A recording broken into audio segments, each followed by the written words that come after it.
Hello বন্ধুরা, আজকে যে রেসিপিটা নিয়ে এসেছি সেটা হচ্ছে পুঁই পাতার সাথে চিংড়ি মাছ ফ্রাই। তো আজকে এটা আমরা ট্রাই করব। এর জন্য আমাদের কিছু চিংড়ি মাছ লাগবে, মাঝারি সাইজের, যেগুলো আমরা খুব ভালোভাবে বেছে পরিষ্কার করে নেব। তারপরে এর মধ্যে একটুখানি হলুদ গুঁড়ো, নুন, আদা বাটা আর লঙ্কার গুঁড়ো দিয়ে মেখে রাখবো বেশ কিছুটা সময়, যাতে চিংড়ি মাছটার মধ্যে মশলাটা ঢুকে যায়। তারপর একটি পাত্রে আমাদেরকে এবার একটি মিশ্রণ তৈরি করতে হবে। তার মধ্যে আমরা নিচ্ছি আদা বাটা, নিচ্ছি রসুন বাটা, নিয়েছি ময়দা, নিয়েছি সাথে নিচ্ছি কর্নফ্লাওয়ার, আর এর মধ্যে নেব হচ্ছে লঙ্কার গুঁড়ো, দেব নুন, দেব। তো প্রথমে এটাকে খুব ভালোভাবে একটুখানি মিশিয়ে নেব চামচ দিয়ে, যাতে দানা দানা হয়ে না থাকে। ভালোভাবে মিশিয়ে নেওয়ার পরে এর মধ্যে এবারে একটা ডিম আমরা ভেঙে দেব। ডিমটাকেও ভেঙে নিয়ে চামচ দিয়ে ভালোভাবে মিশিয়ে নেব।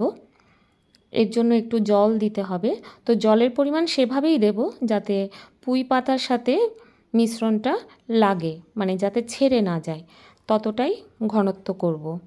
তো ভালোভাবে মিশিয়ে নেওয়ার পরে এবার আমরা পুঁই পাতায় কীভাবে চিংড়িটা দিয়ে রেডি করব সেটা দেখাচ্ছি।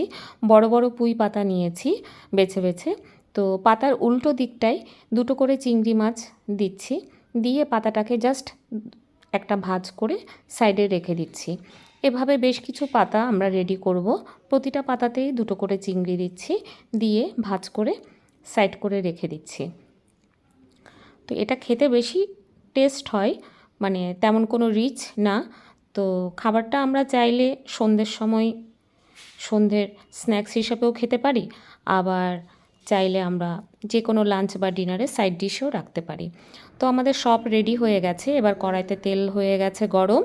এবার আমরা সেই ভাঁজ করা পুঁই পাতাগুলো আমাদের সেই ব্যাটার, মানে মিশ্রণটিতে ডুবিয়ে ডুবিয়ে তেলে ছেড়ে দেব। উল্টে পাল্টে এটাকে ভেজে নেব। ভাজার পরে আমাদের সব কটা ভাজা হয়ে গেলে রেডি হয়ে যাবে। তো এটা খেতে সত্যিই খুব দারুণ, মুখরোচক বলতে গেলে।